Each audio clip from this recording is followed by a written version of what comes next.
It's a pleasure to meet you. And You I can too. say that with, conviction, because this is like the first time we properly talk. We've exchanged 2 words across a couple of emails. Um, but again, as I mentioned while we were heading here, um, I really, what attracted me to having a conversation with you, but apart from you have a really cool service and product, a very cool Thank product you. that I want you to do a bit of a pitch on.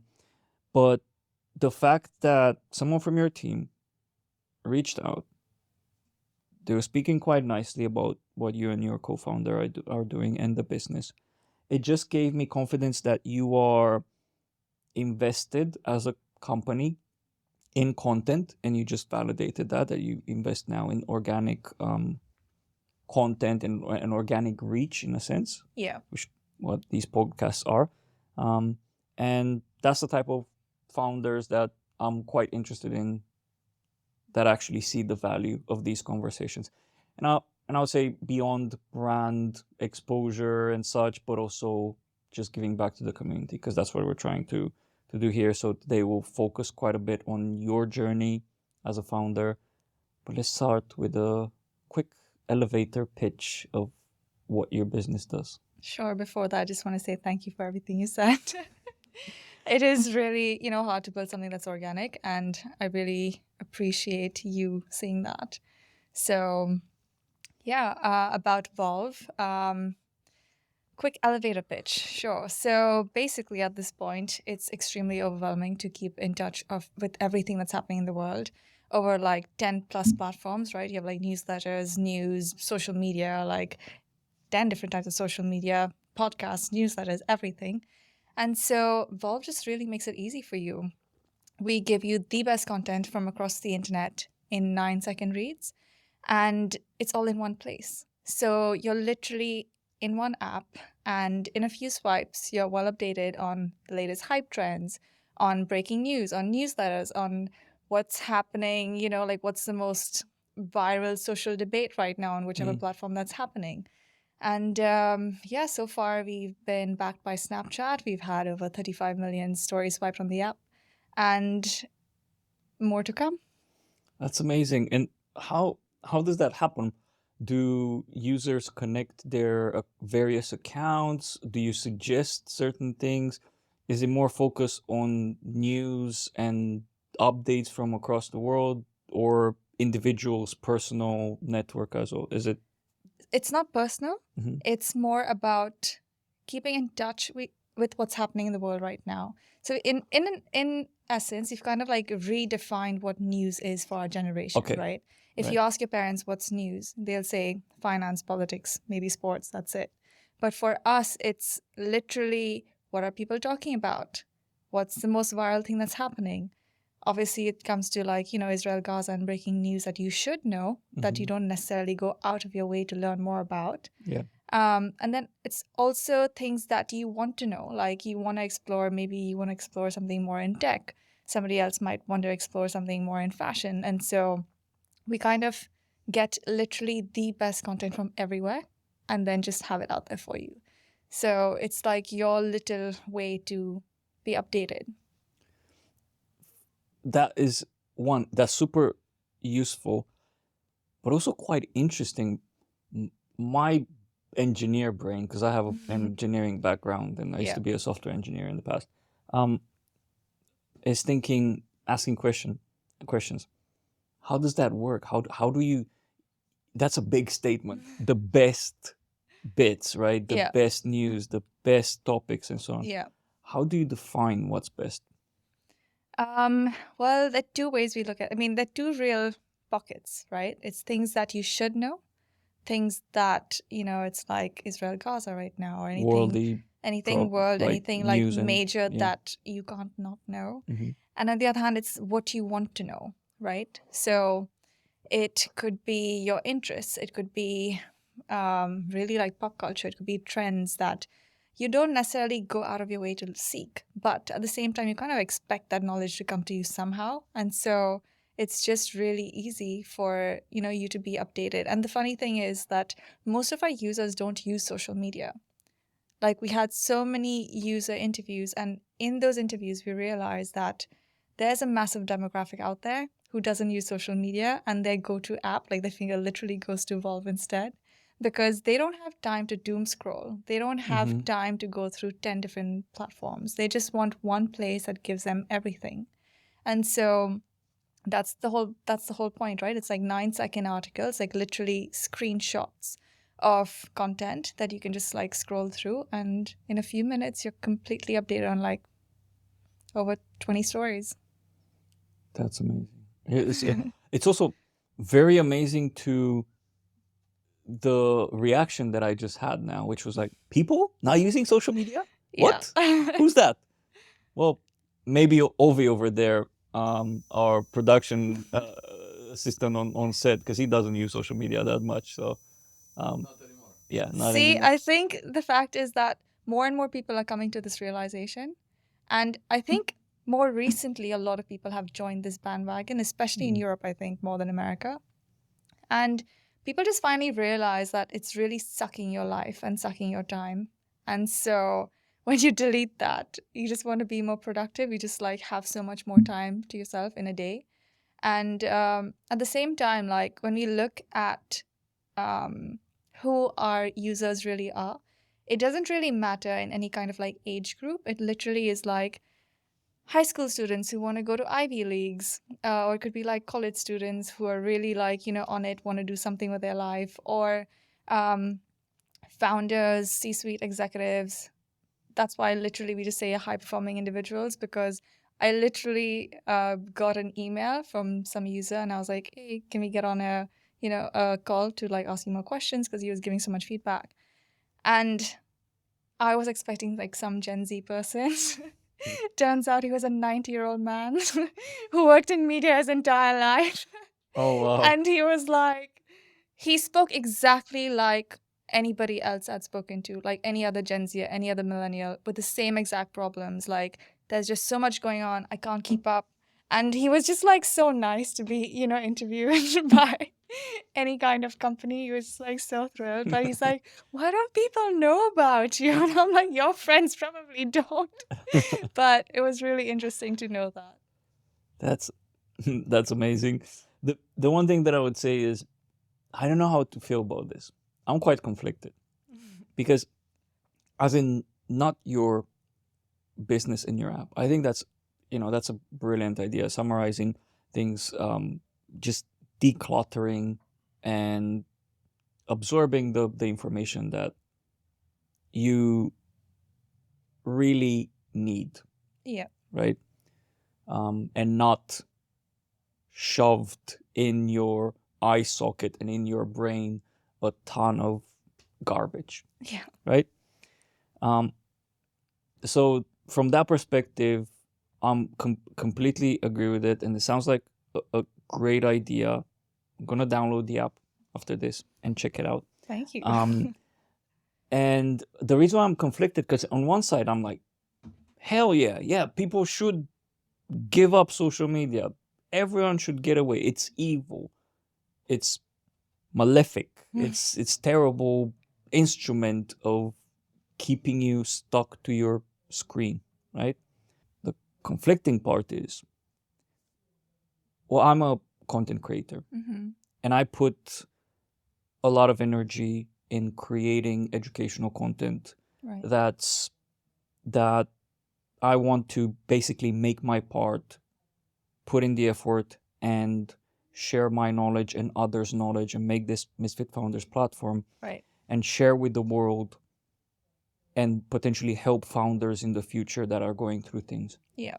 One of my primary tools in order to get awareness over what I'm doing is social media, right? Yeah. So, and it comes to the other thing, right? Because the other thing that, for example, ChatGPT is a great tool, but what it does extract is it gives you the information that you need, no clutter, no crazy search results, and a bunch of other things. You can do your research, but it limits the opportunity of people like myself and others that aren't big publications and such Correct.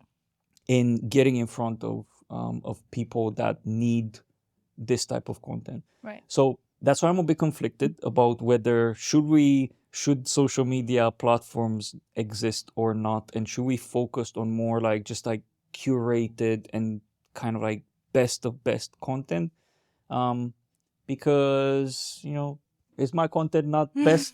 Maybe or maybe not, but until it sits in front of someone to judge it, like, it may very well be, or some people might think it's garbage.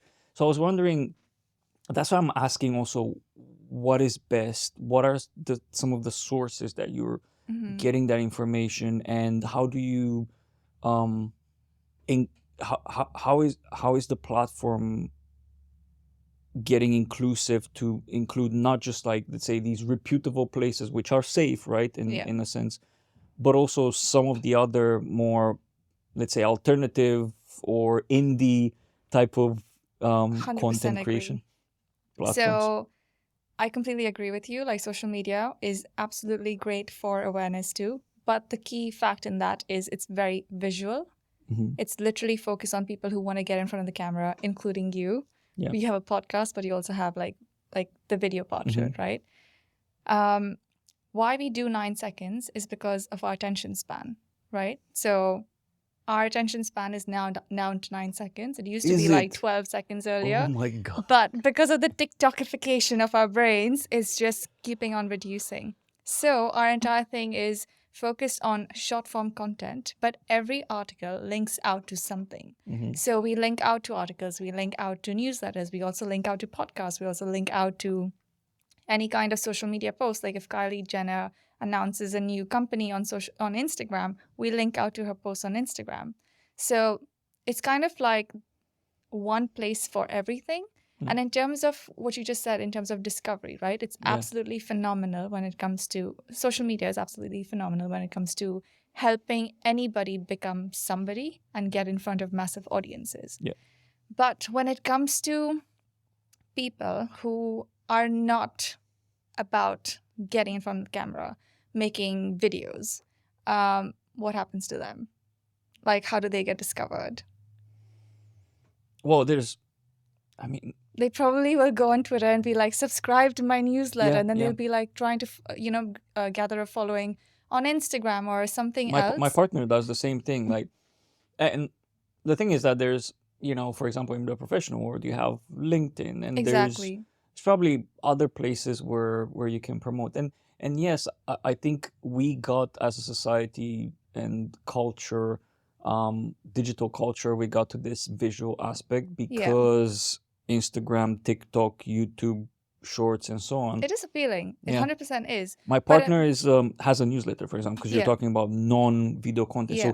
So what she generates as main knowledge sharing is verbal, but she's kind of like put into this position where, okay, I can type text and create awesome posts and stuff on Instagram, on LinkedIn and this and that. But then TikTok is growing for me, and it's a good platform. I should make more TikToks. And I agree. I completely agree with everything you just said. But again, all of the focus has been visual. So even though she has a newsletter, she's using TikTok as her channel to grow. We kind of want to be the place for not camera first creators. Not rich media type of content. No, it's literally like anybody who's all about writing or podcasting, right? So there's so many newsletters out there. There's literally, at this moment, it's a peak of newsletters, right? Like every startup, every second community has a newsletter, and literally almost so many people have newsletters. But how do you discover them? Unless somebody like literally, is like recommending something to you, or you come across some of their social media or something like that. Or they're literally on Twitter saying, okay, now I'm going to build my following, and then I'm going to scream, subscribe. It's just so inefficient. We kind of want to be the TikTok for everybody who doesn't want to get in front of the camera. Okay. So right now, you can also think of it as a chicken and egg situation, right? Like when we started, obviously we can't have everybody else publishing content. First, you need the people who want to read the content. So we first focus on publishing all the content ourselves, and then get the users in. And so now that we have our users, the next phase is to like really integrate a lot of newsletters and podcasts and literally have like give channels out to people so that they can include their own content. So that's the grand vision, because if you think about the entire landscape, you have Instagram for photos, at least it used to be, TikTok for videos, Spotify for everything audio. But when it comes to text content, there's literally nothing that is adapted to how our generation wants to consume content. And so we want to be that particular app on everybody's phone so that when they click on it, they can literally be updated about everything, whether it comes to news from like, something more reputable like a BBC to a newsletter from somebody to something that maybe if you're interested in crypto, you'll be like, shown crypto newsletters that you will be discovering. And then it's a win-win for both, right? Like you are happy because you're discovering something you really like to read. And the newsletter writer is happy because they are getting pushed in front of audiences that they wouldn't otherwise get in front of. And obviously, like the 9-second read is just like a taste. Yeah, I can accept. Exactly. So given our attention span, it's all about like, show me why I should spend the next 5 minutes reading a long 1,000-word newsletter. Or give me a 9-second pitch on why I should sit down and listen to a 20-minute podcast. So it's literally a glimpse of everything out there for you to sit and digest. So obviously this is our vision and we're slowly working towards that. But yeah, even right now, we're always featuring newsletters and podcasters. So now, you're on my podcast. Maybe we can have Misfit Founders. 100%. Anyway, I think that is a really good application to have, because I find myself as well dumb scrolling through LinkedIn. But I went there because I was interested in, let me see what's going on in my ecosystem. Let me see the latest titles and the latest happening and so on. And be it YouTube, which has a lot of dumb scrolling there as well. Instagram, not that much, just checking on my friends. But then again, you bump into so much. Instagram used to be on your timeline, you used to only see friends. And all of a sudden, I can't see my friends on the timeline. It's just content from people that I don't know and my friends don't interact with or anything like that. So that's what happens. And I don't have I think the only close thing that came to me was to use some of these news apps like Apple iOS has like a news scrolling thing where you can go through. So that's the closest, which kind of like brings me actually to a good question. How does the app compare to some of these news and so on? Is it you're including more content from other sources than, because Apple will include your New York Times and this and this and that. And is it also related to algorithm?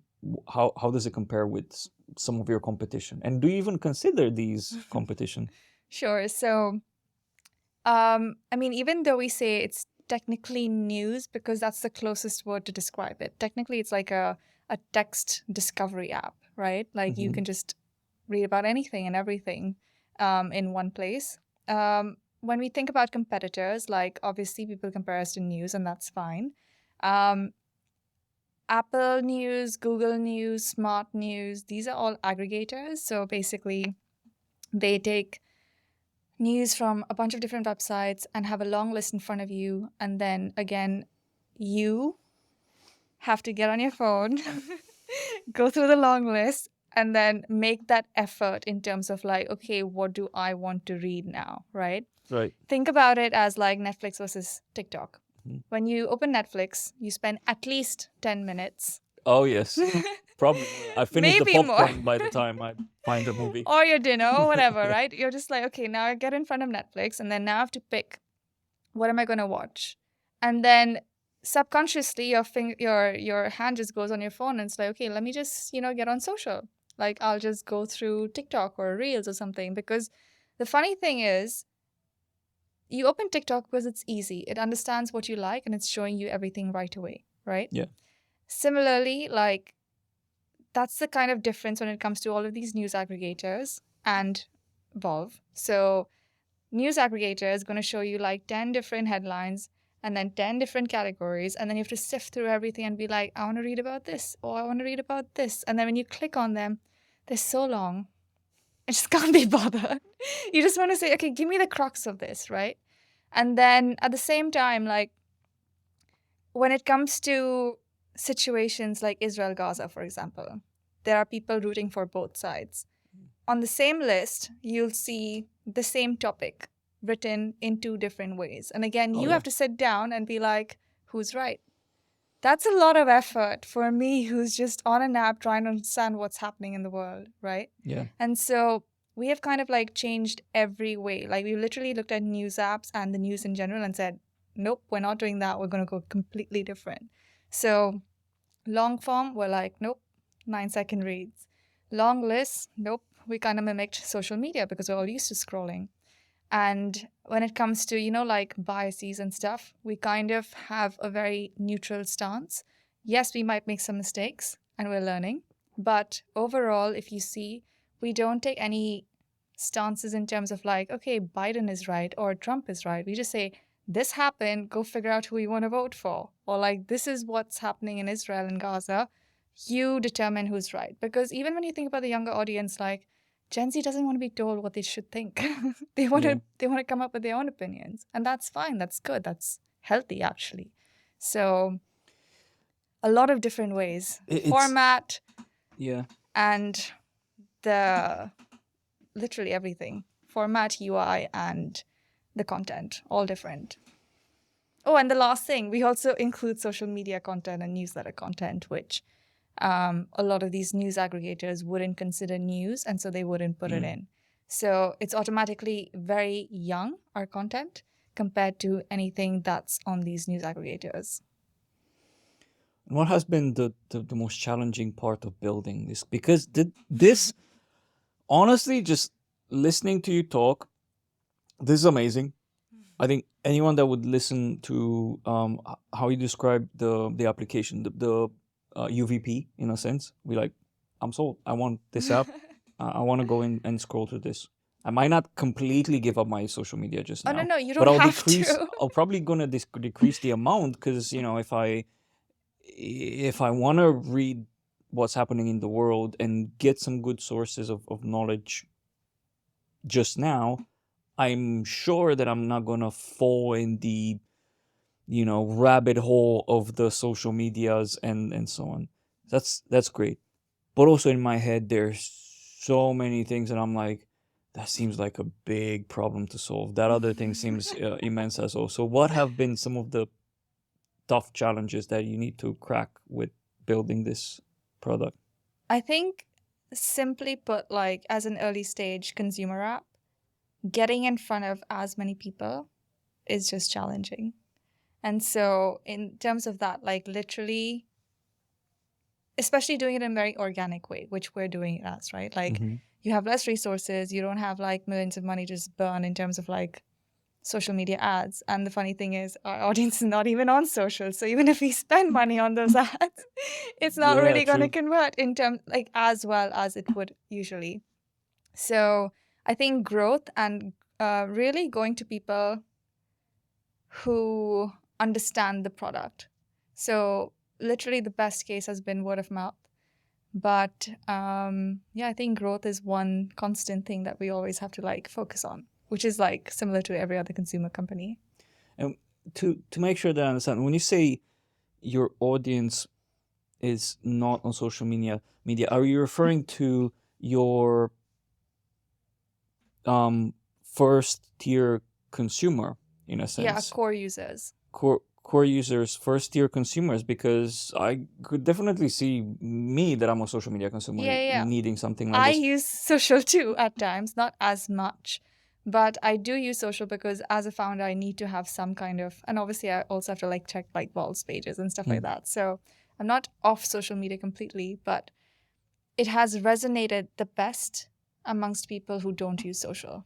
And yeah, right. So and basically that's your entry point in terms of adoption, because this is the lowest friction type of customer that you would get now, because that's, they don't consume social media and they're actively looking for a solution like yours, versus converting some of the people that spend time on social media to use the app, Right. which again I think it's probably a next step. And It is. I mean, our users don't like their, so our top tier users, our core users are the ones who don't really use social. So there are also several who do use social, but are not very fixated on like, spending too many hours on it. Or there's also another batch who is like, okay, I have social for like, friends and like releasing my stress and just being entertained, because TikTok is kind of like the new TV, right? yeah, But they use Volv just to be educated or informed, or to be like, some of our users call us a smarter TikTok.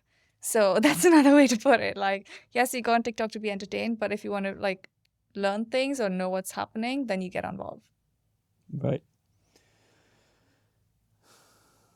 I do think that maybe I'm hopeful that maybe in the future, when things are in a really good place for Volvo from a adoption perspective, you take on social media and be like, no, we'll take you down and get people out of this rut of consuming nonsense. I think more than that, it's more about the social media companies looking at us like, you are tapping someone that I cannot reach.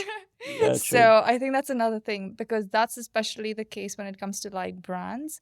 And now when we're starting, like we're starting to get in conversations when it's about like putting ads on the app. And so who we're targeting. So we have a great consumer base where they're extremely smart people. They are making more money than people watching videos on, TikTok and stuff. They are not just mindlessly doom scrolling, they're actively, mindfully trusting the content on Volv and reading. So, and they're not on any social media. So you really can't reach them anywhere else. So from that perspective, like it's also a really cool play for brands to get in on, to reach an audience that they wouldn't usually get. Yeah, very true. That's actually a very good point. Very good point.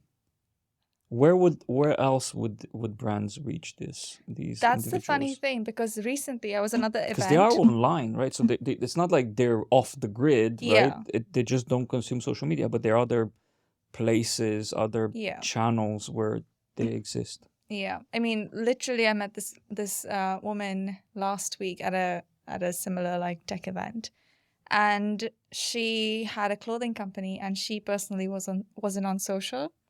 And then she was just talking about like how she doesn't mind not being on social, because she kind of like uses her brain to be like, how would I target people like me?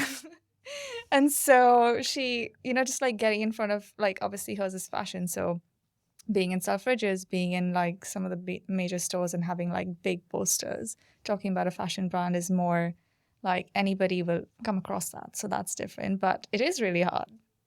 Yeah, I remember a time where the website level advertising and Google advertising search advertising were the strongest location to place an ad, and I think that shifted quite a lot. And seeing ads and paying for ads on social media was such a novel thing, and now it's completely shifted. I mean, search is still kind of a thing, but Yeah.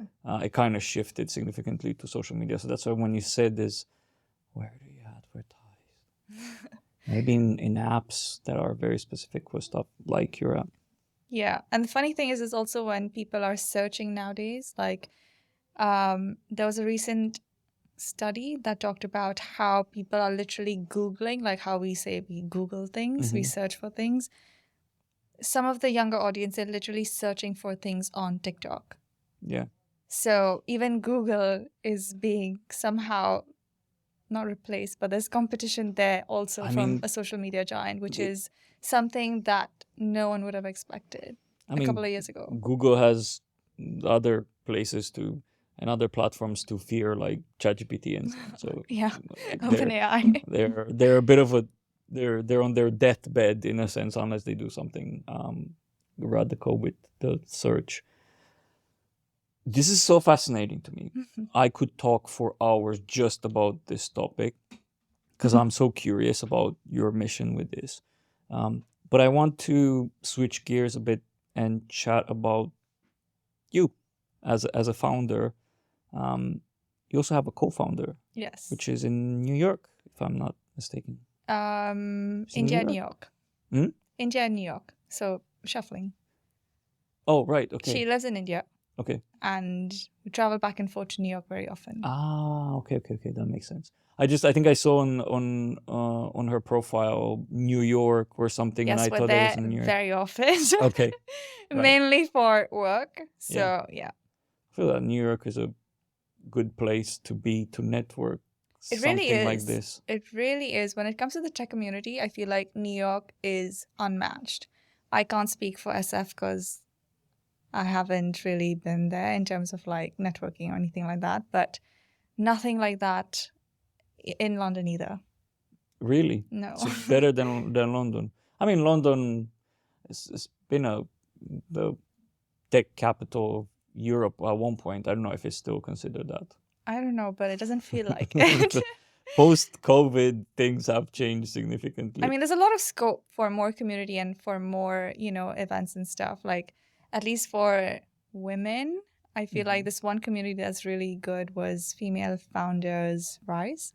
But, like, that's the only thing that has, like, really cool events or, like, has really informative things. But apart from that, like, I haven't come across anything amazing that I'm like, okay, wow, this is good. Because in New York, it's so easy. It's like you meet one person, then you meet like 5 more people, or like you go to the same event so often, you kind of know everybody in the tech space. Like it's very easy, and there's so many things going on constantly that you're never out of options. Yeah, it's like there's one event in like 2 months or 3. Right. And you go to New York often? Yes. With your co-founder. Do you go there together or? Not necessarily, Just- but if it's something major, like some major event, or we're hosting events, or when we got featured on Times Square, obviously we went together. But I think I saw that. That was awesome. yes, I was that like, was really okay. thrilling. They're doing something. No, we didn't pay for it. That's How did you literally get everybody's featured? question. Again, completely organic, I'm complete sure you hustle. wouldn't pay like that would be the last place that you would invest your 100%. hard-earned cash 100%. at this stage. 100%.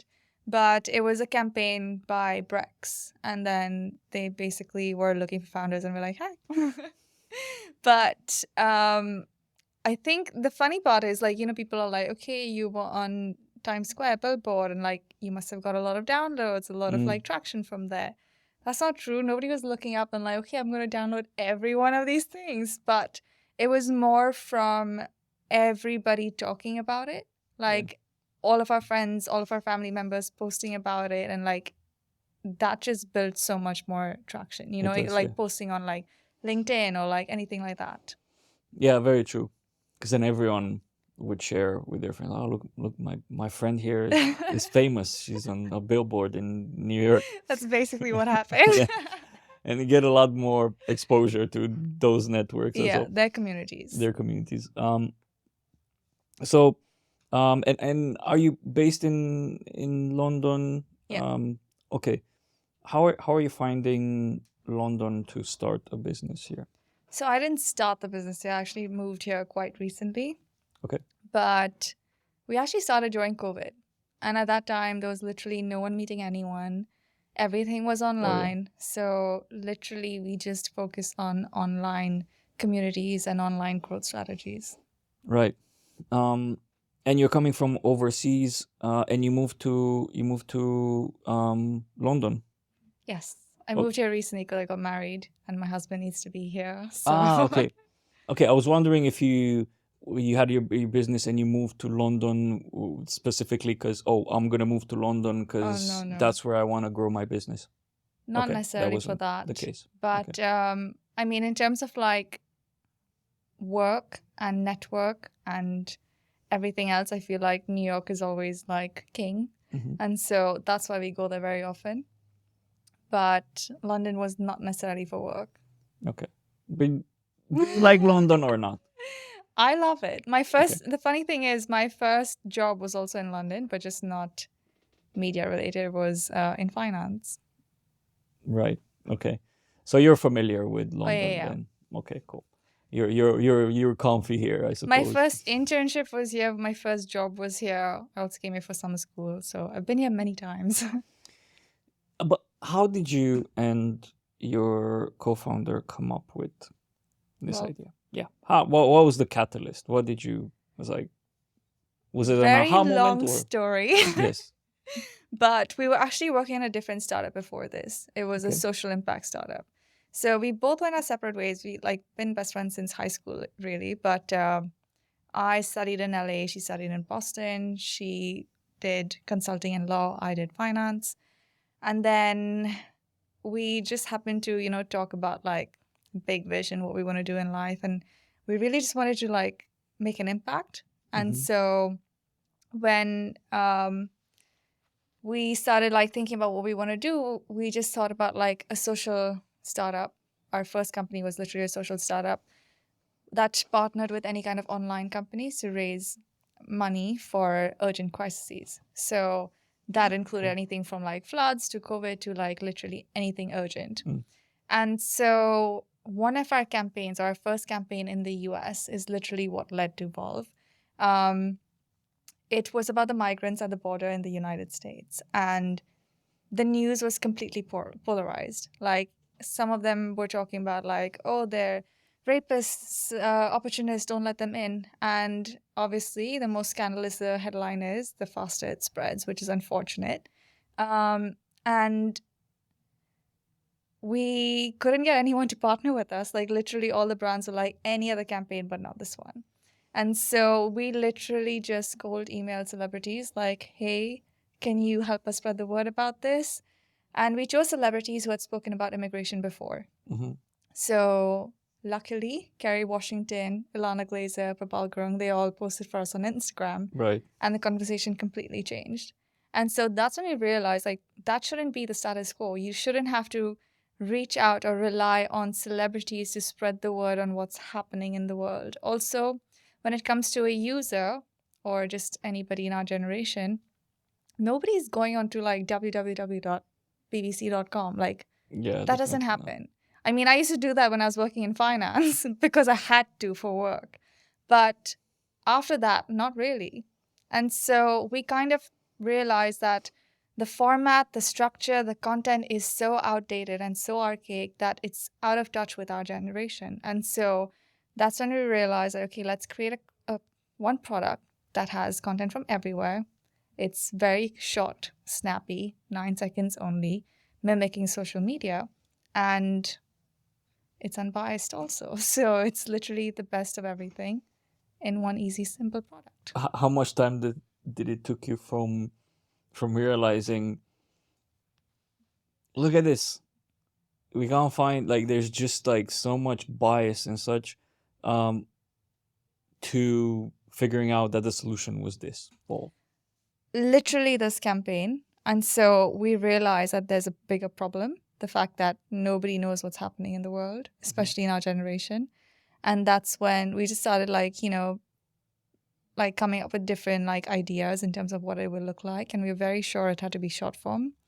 And yeah, it was pretty quick. good.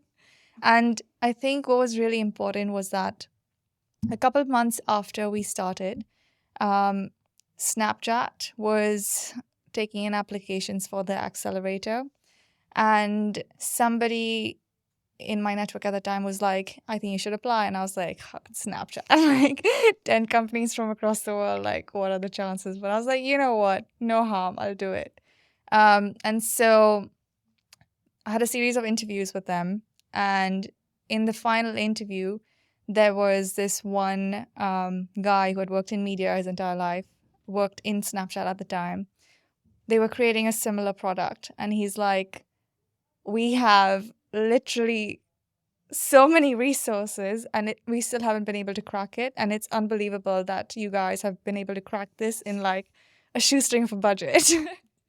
And so that was again like a lot of validation, like, okay, it's required.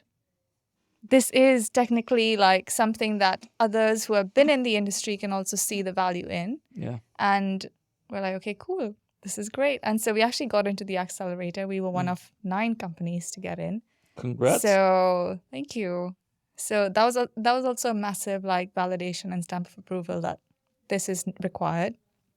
And yeah, it's been good. So I'd definitely see potentially one of these platforms eventually acquiring you. But what's your stance on, acquisitions versus building this business up? I think when you have such a big vision,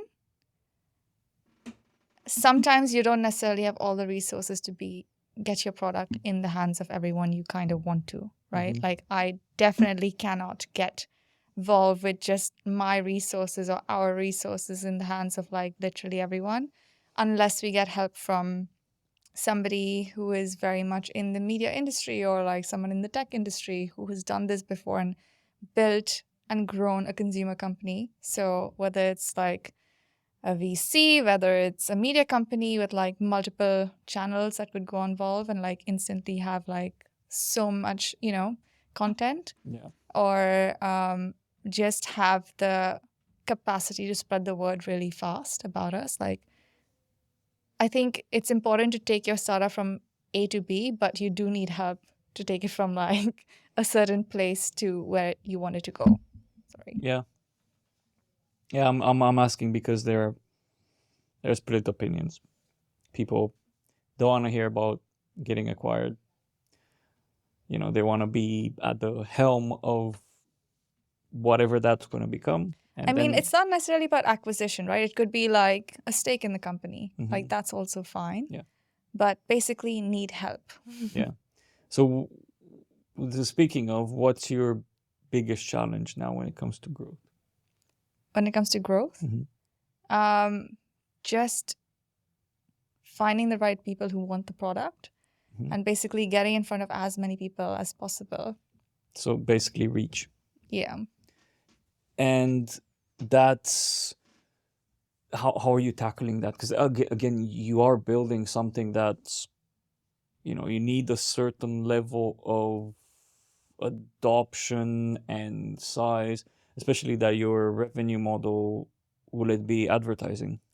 Yes. So actually, like in a few weeks from now, different people will get different variants. Some people will just see ads. Some people will have like a premium, like subscribe. So we're just testing out different models, and whatever clicks, we'll continue with that. Okay, right. So there's a potential of a premium of subscription. Kind of like a freemium model. So if you don't want to see ads and if you want access to like certain features like text to speech, where you can literally listen to the articles instead of actually having to read, then yeah. That makes sense. So how did you gang up with your current co-founder? What's the story there? How did you decide to partner up? Literally that conversation about vision and what we wanted to do in life. And so really about impact. And then that one startup led to this startup. And how does it work for you? I know quite a few founders that were co-founders that are remote. So you work remote. Our entire team is remote. Yeah, but you and your co-founder. Yeah. So you're remote. How does that work in terms of working on strategy, in terms of workshops, in terms of, do you have some sort of schedule? Do you also overlap? Is she on a different time zone, I suppose? No, I feel like everybody, different time zones, but like some of our team is actually in India as well. And so everybody in India starts later. So we had team members in automatically- India, and they would start late, and I'm like, "Are you sure? I don't want to put it like start, and we'll just overlap a bit." And like, no, I'll start at 12 and I'll finish at 9. I'm like, that's a bit late. Yeah, but like they tend to start later anyway, and I am an early riser, so I literally start work at 6:30, and so there's a ton of overlap. 6:30. Wow. I just feel like I'm most productive then. Like when I start early and like at the same time, and like so many people are working together. It's also important for like, you know, if somebody's asking a question, I need to be available, like quick decisions, quick turnaround. So if I start at my like 10, then half the day is gone. Yeah, true. But 6:30.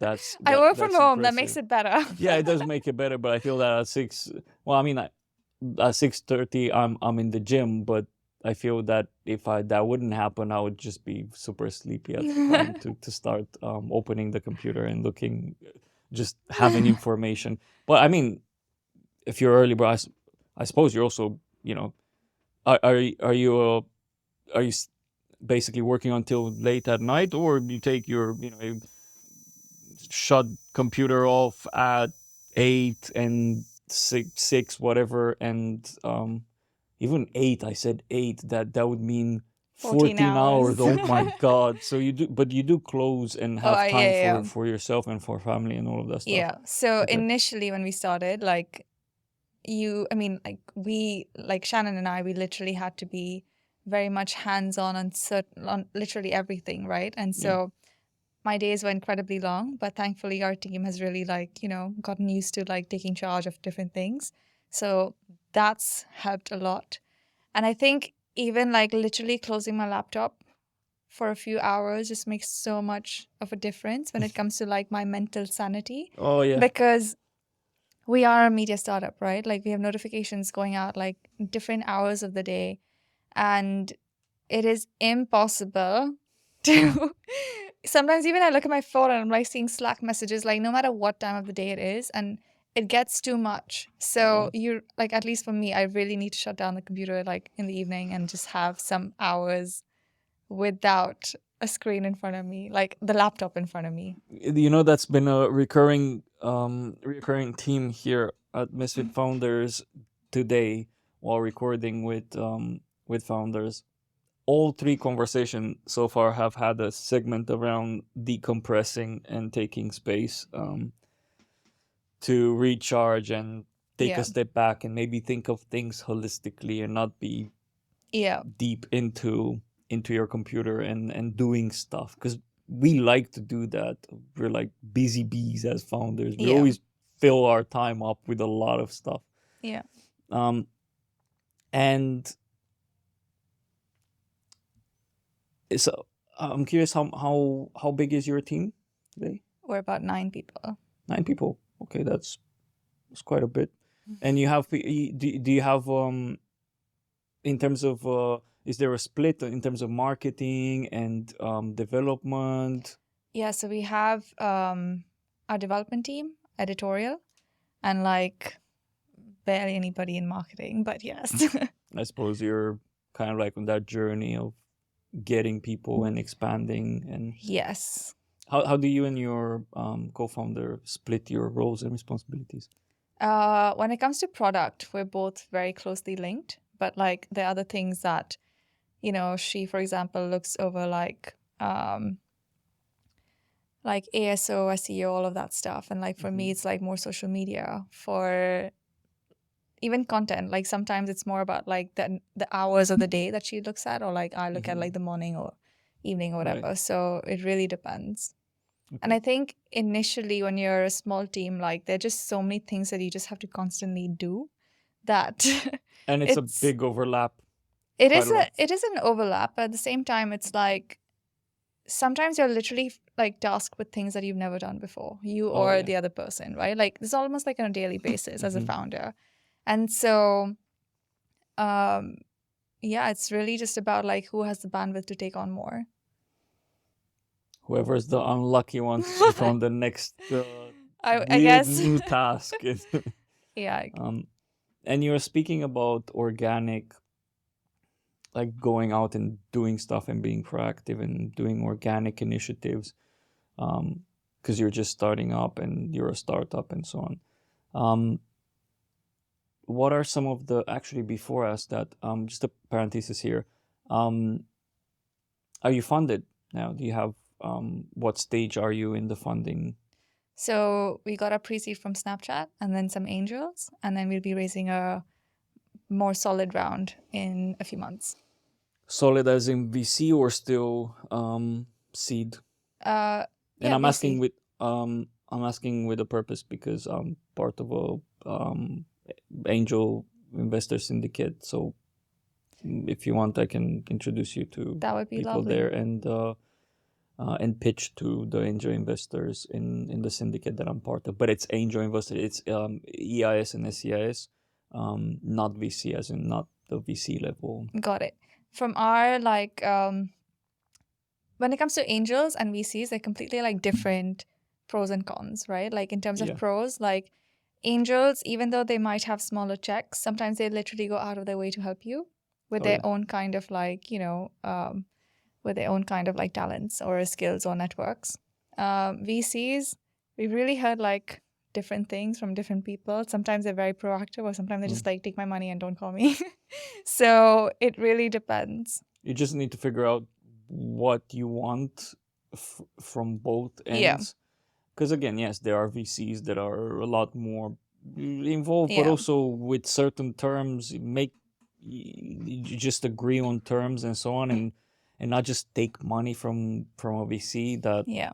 will treat you like yet another number in their Portfolio. portfolio and so on. But So, it really depends on the value that they bring, right? Like, yes, the money, but apart from that, like, can you help us in certain things, like whether it's about content or growth or literally like so many things out there. yeah, us, yes. And the one thing that I realized is, well, growing our company is there's such a, you never see the next mountain after this one, right? You climb a mountain, you climb a mountain and say, oh, I'm gonna set up, if I set up this team and everything's gonna be so amazing, I don't need anything else after that. And then you reach the top and you realize, oh, there's another one. yeah. Even with marketing, like in the early days, I was thinking, oh, if we have someone that's in paid advertising and a content writer, we are golden. And as soon as we hired those people and we started piling work, we realized they started asking, well, I need this person to help me Right. with that. No, it's a never-ending It cycle. is. And the funny thing is, or actually the most unfortunate or difficult part about being a startup is that there's no template. You really can't like copy paste a growth strategy Yeah. that worked for somebody else that can work for you. Like it just doesn't happen. You really need to find your particular growth strategy yourself, and this only happens through experimentation. Yeah. And pivoting. You have to pivot so much. Like we made a lot of dumb mistakes initially, but like now it's, you always learn from your mistakes, so we're learning. Okay, so you're in that growth and kind of like acceleration stage. You're looking for money. Good to know. I forgot the question that I just asked Our before funding? Before funding. About me? Yes. Was it? It was getting to me. Yeah, I think so. I think you look really tired. Do I? Yeah. Oh, I'm not really not. Many podcasts. No. But also that's also a bit more, laid back. I'm not very. Oh, let me ask you these questions, and as you probably saw, it's very laid back. So Yeah. it's not like. But no, I said before saying well, actually, because I was curious whether you have funding, because I can introduce you to angel investors. I asked a question, but I completely forgot what the question was. Okay, must have been not that important. Growth? Oh yes, I asked you about the organic growth. which seems like you're tackling this part, and that's what you're focused on. What are some of the initiatives that you're here on this podcast, right, today, and I suppose you're doing more podcasts like Yes. this. But what are some of the other things that you and your team are focusing on right now? So I think one of the biggest things that's really helped us is just partnerships. Mm-hmm. And so one of our best partnerships has been with indie hackers, where we're on their newsletter thrice a week. And so all of the tech news that's on their newsletter comes from Volv. So anybody who clicks on the link gets directed to like our web version, which is basically mimicking our actual app. So we get a lot of leads from there. And obviously like a lot of like synergistic, partnerships or collabs with podcasters, newsletter writers, so that we feature each other and then we get exposed in front of like different networks. That's one. Another thing we're working on is obviously like SEO and like ASO. That's constantly like building and getting us in front of like the right people who are looking for us. And yeah, there's just so much waves. And by SEO, are you referring to your product, to your website, Our or do you content. have do you create like articles as well? And So we have content? like about 100 articles pushed on Volv every day, like 100 snippets. And so optimizing those. yes. You mean? Okay. So basically we have so much content, whether you're looking for literally like anything from Bitcoin to Taylor Swift, like we have everything. And so we want to rank higher when people are looking for any kind of like news so that they get directed to us as well. Okay. And that's basically the excerpt of other publications and all of this stuff that you're optimizing. I don't want to undermine what you're doing as well, because it sounds like just an excerpt, but I suppose you put a lot of energy in. So when you think about a newsletter, Mhm. they're literally going to different sources, pulling together information and writing their own newsletter, right? Yeah. Because no newsletter writer has journalists everywhere in the world. Yeah. Think of us as another newsletter where we're basically pulling in content. The content doesn't necessarily need to be from that one particular source, but we basically link you out to a source that we think would give you most value to be directed to. So the news could have like, different things from multiple places. And then we link you out to one, which we think would give you most value. Or it could also be about like, Elon Musk's hilarious tweet that has the whole Twitter community debating. And that content is being captured from like multiple newsletters or newspapers or whatever, publishers. And then you're being linked out to Elon Musk's tweet. So. And is this all stuff? It sounds like it does take a while to kind of like redact and create these, especially because nowadays 9 seconds, you have to be a wizard to put together an excerpt that's engaging and tells the actual informative and tells the story. Does that take a lot of time? So initially we put in a lot of effort, and this is like even before AI, when we're just like trying to figure out like, okay, what are the crucial things we need to include?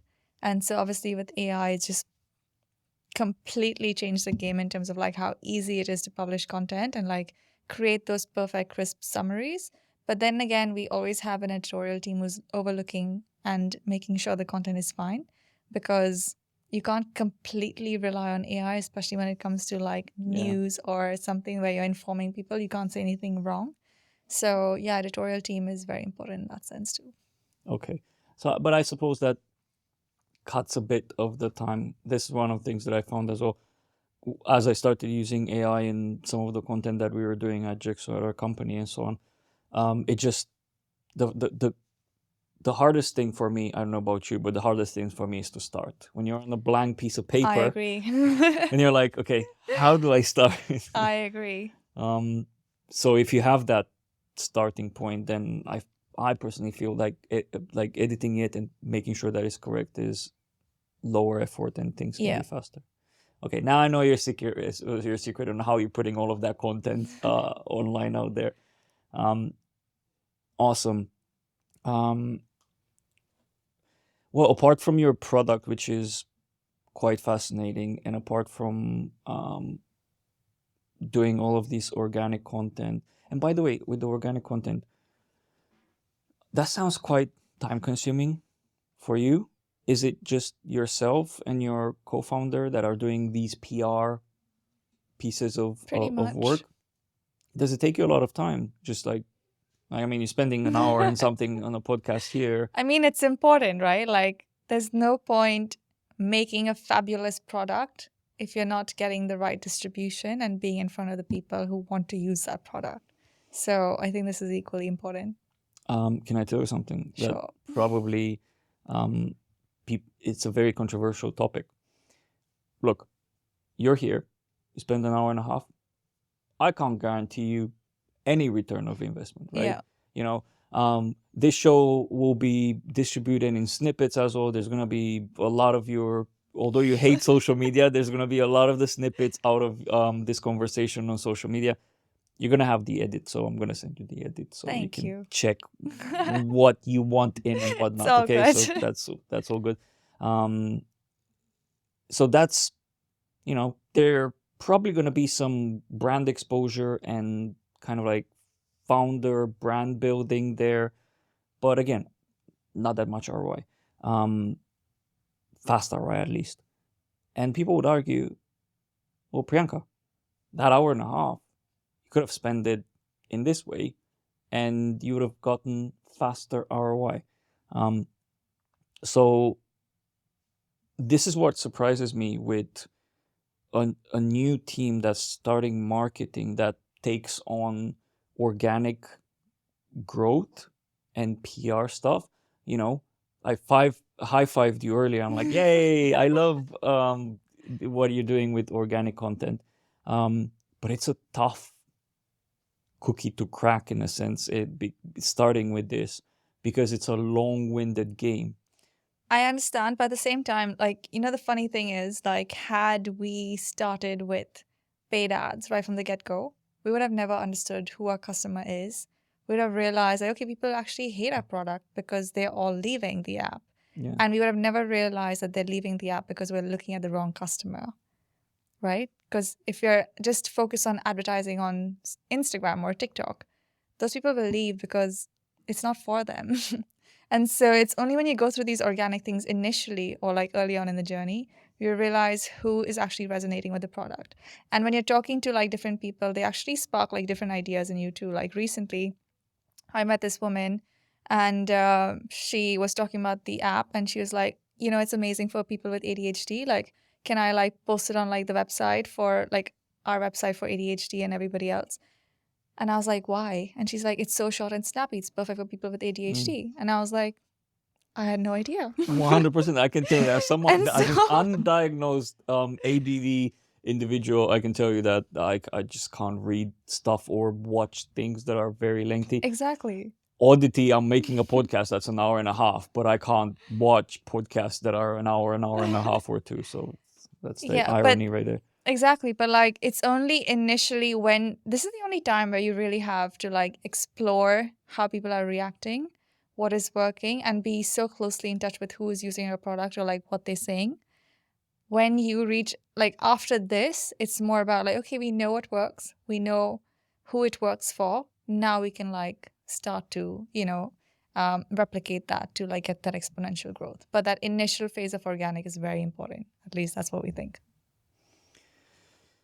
Going back to your founder journey, is this your the startup that you started that you took the furthest so far? Did you had anything prior to these two ventures with your current co-founder? Are you coming from a professional background? What's your story there? Finance. Finance. Okay, and this is your kind of like your first startup that gets to a certain point where you're thinking, oh my god, what am I doing? It's getting serious. It is. I mean, Honestly, when I think about the founder journey, I literally have this one analogy where you're basically getting on a roller coaster. You have your seatbelt on, and you're going to go up, and you're going to be like, wow, this is amazing. And then right after, you're going to like go really like, fall and you're screaming, but it's okay. You have your seatbelt on and you're going to ride it out. So At what stage did you realize that? Because I feel like I've been a founder since I was 17, and I had a very naive mentality until my 30s.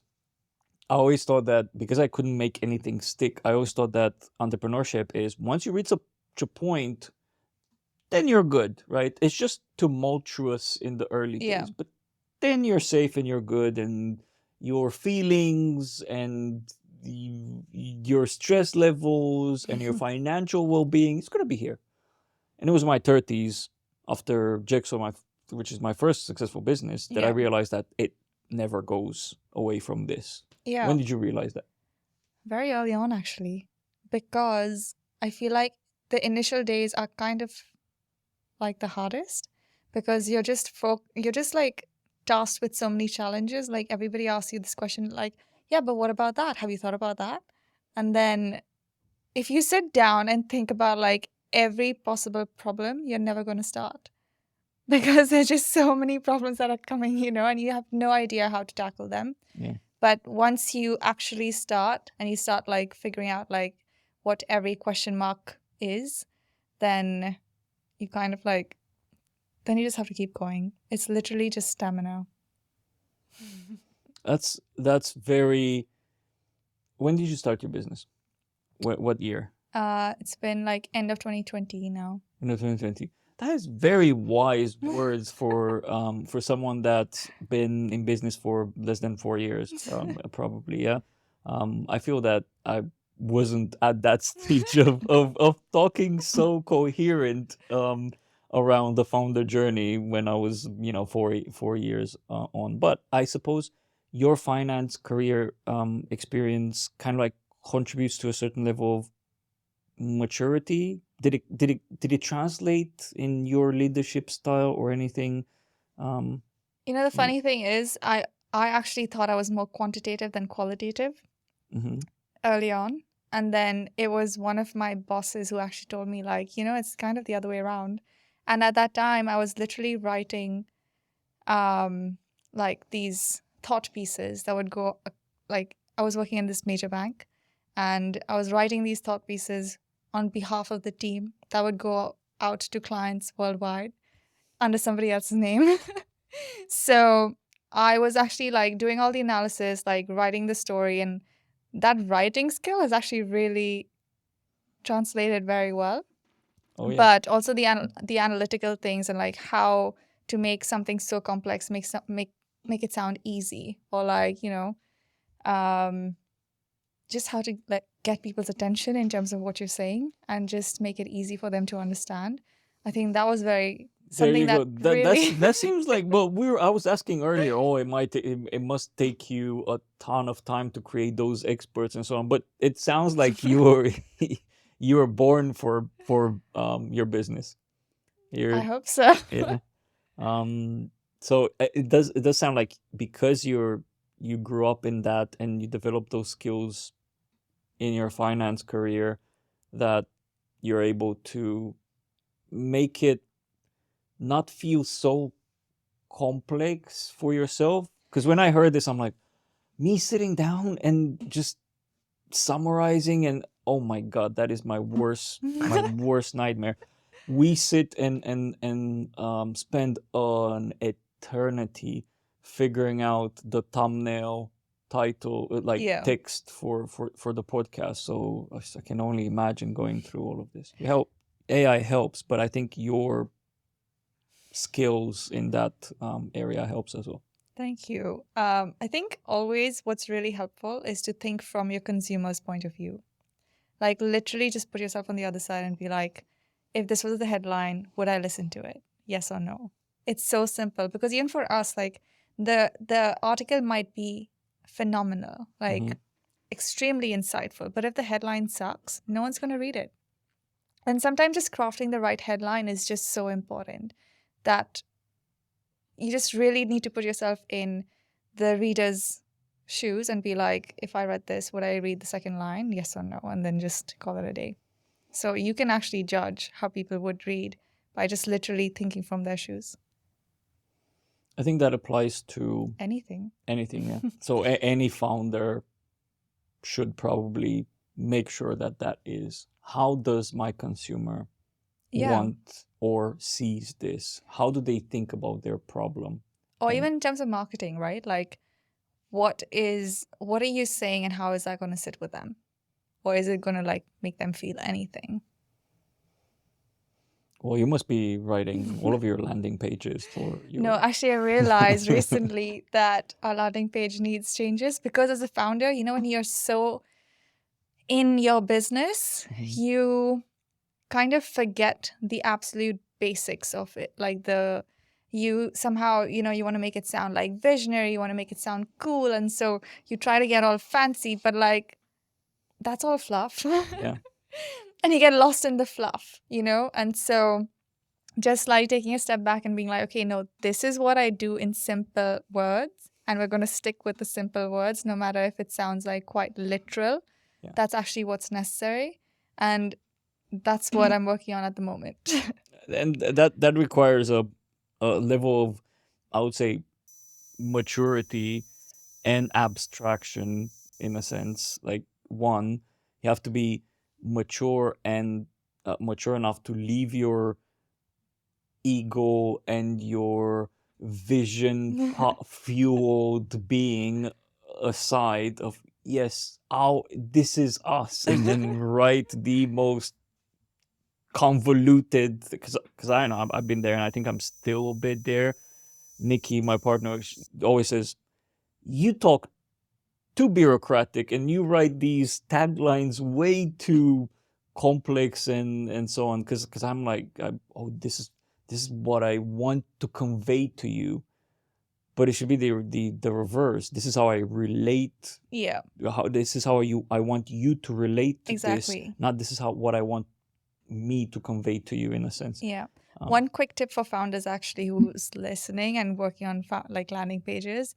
There's this one tip by Matt Lerner, and he basically said that if you add 3 words before the first line of your website, it should make sense. The 3 words are now you can. So you literally open your website, you add now you can before that line. Does it make sense? Yes or no? And that's your easy, like, you know, like check mark. Done. And yours should be, now you can burn down your social media account. That's so that's what I'm fixing right now. Right now, so after we realized that our target consumer was somebody who really doesn't care for social media, so we kind of like changed the branding and the taglines to make it the anti-social media app, right? And so it sounds cool. It's like, what do you mean? Like, what's that? But what is it? exactly. And so we really have to like, okay, dial it down and be like, it is an app that gives you, you know, it's a 9-second articles app for high-performing individuals, like literally simple. So no, but what is it? What is your current tagline on the website? Oh, that's what I mean. Like it starts with like the anti-social media app. The anti-social media app. Okay. So you changed it. So that's if you go on our website right now, that's what it says. Okay. But working on the entire cool. change. Cool. Yeah.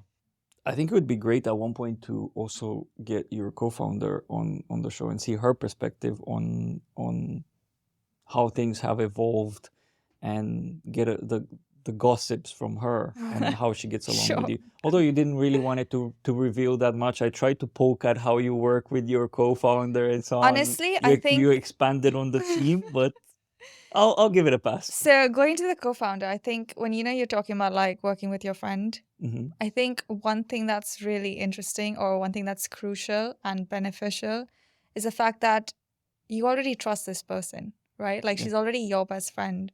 So even if you're not there, that person, you can rely on that person to like, you know, continue on and like work on whatever in the best way possible. So I think that has been a blessing.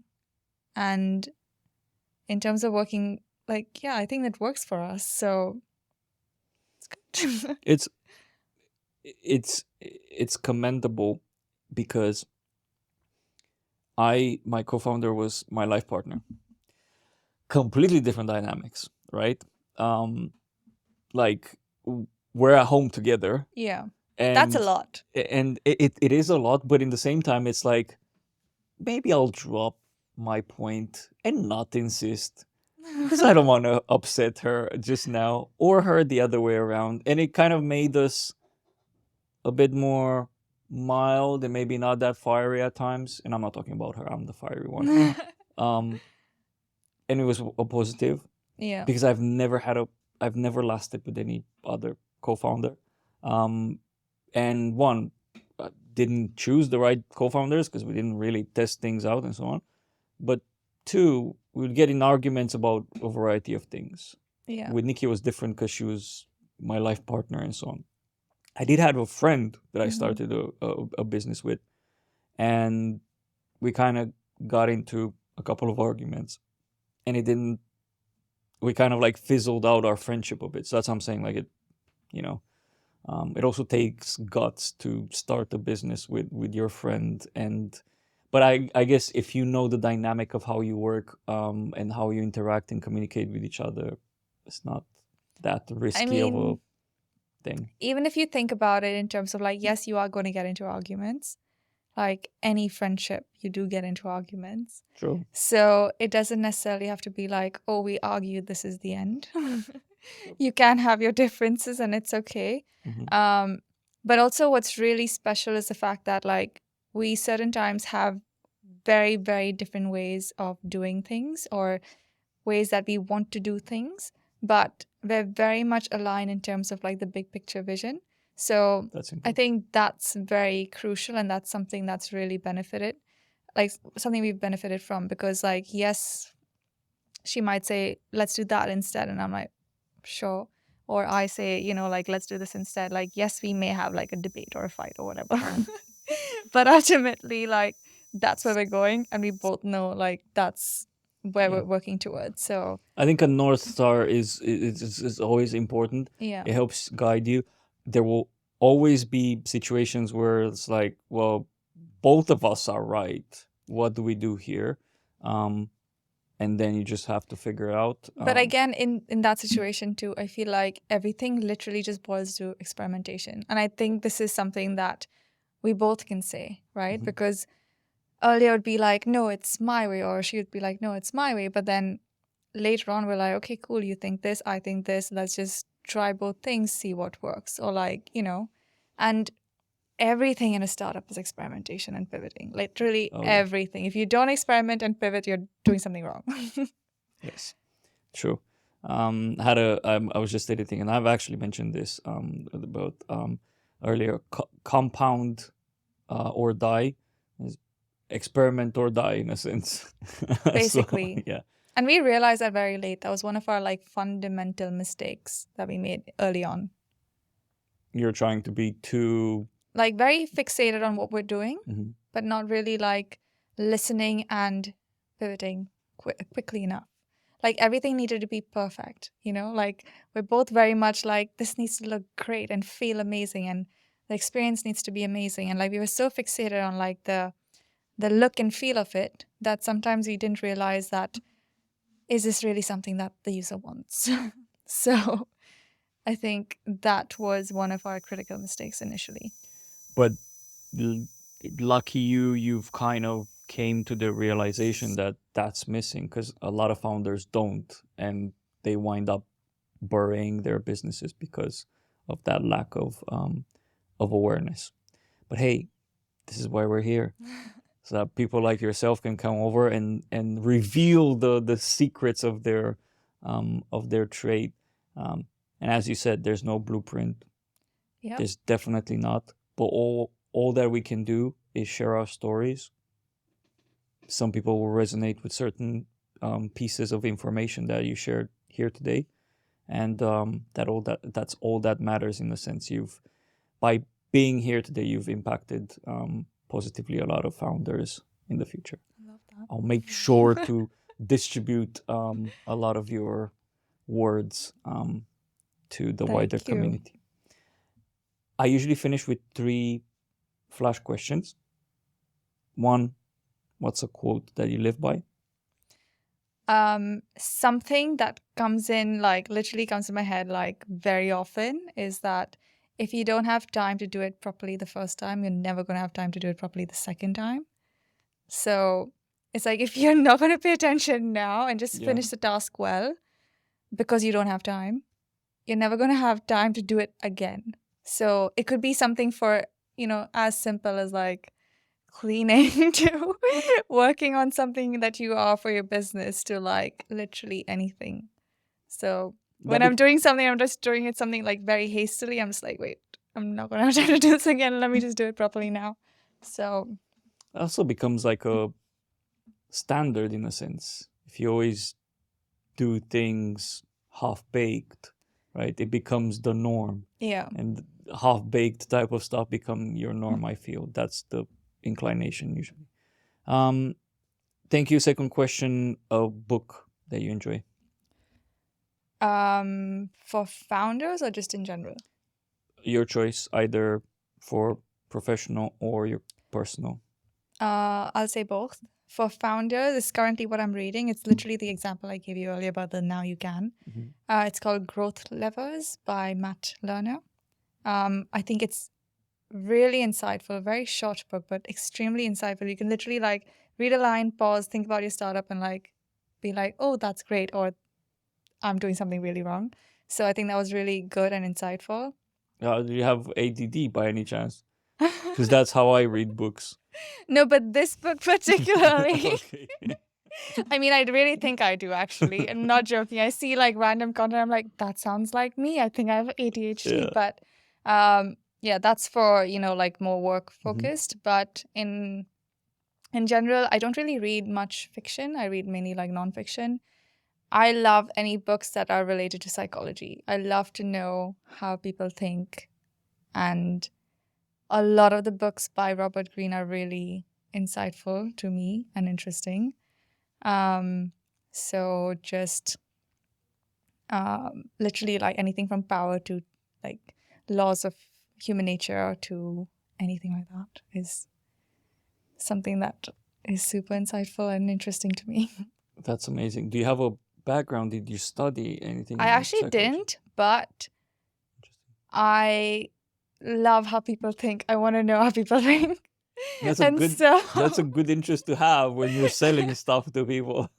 And it's really funny because, or people's story, right? Like it's how people think, why they did a certain thing, and then it's also people's story. So even when it comes to films, I love films that are inspired by true stories, or films where it's like a biopic and you kind of see that, that person's journey, and automatically like you just really value them so much more, and it's like, wow, you did all of this thing. So yeah. Well, very valuable contribution to the Misfit Founders library of books. I'm probably going to do some short videos of all of the answers to these questions, like a collage of all of the answers of all the founders. Last question, good habit that you advocate for? Taking care of yourself mentally, physically.